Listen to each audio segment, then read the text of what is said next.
All right, good work day today for our guys. Definitely excited to go see this opponent. We can open it up for questions from there. Cameron Lewis. No, he's doing some stuff for classwork. He was finalizing some stuff for NBA. He was here for meetings and everything else, and was able to do some stuff outside of.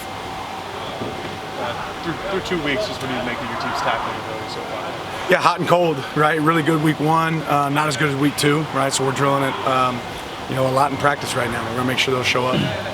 It's also about finding the right tacklers to put them in a position to make tackles, right? The guys that are going to be willing tacklers. Is there anybody who's really shown a tendency to do that you've been really impressed with, to be a willing tackler? I think we're still finding it, right? It's too early to say.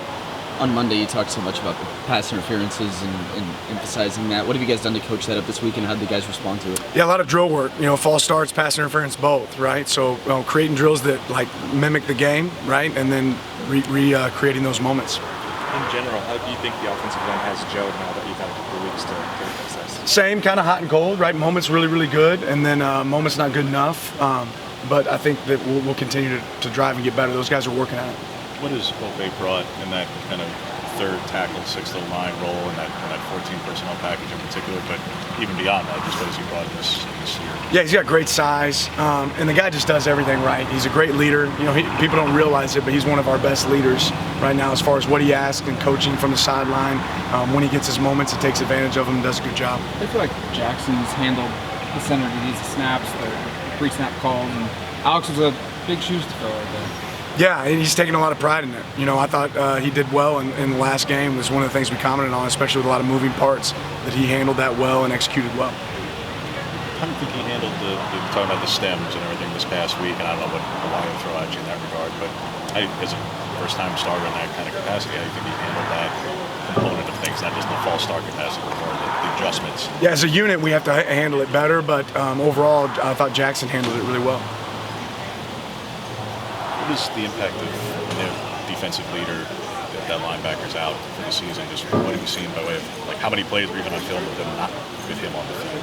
What can you discern of how that impacts their defense? Yeah, not a ton, right? So ultimately, what we do know is everyone they put on the field, they play with great effort, right? It's probably one of the best teams as far as how they go relentless effort every single play, and they play with a mentality. So whoever they put out there, we'll have to be ready for it. Penalties aside, what have you made of Kyrie Jackson's play so far in his first 2 games?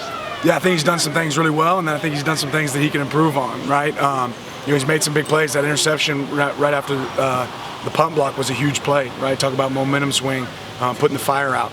Same time, communication continued to improve, consistency can continue to improve, but he has the ability to be a good player for us. To that point on the punt block, on the punt block, I guess, what took place there, and what have you done this week to correct that part? Yeah, a little miscommunication about where we were working to from a tackle standpoint, and we got to do a better job in the shield, and we've assessed that this week.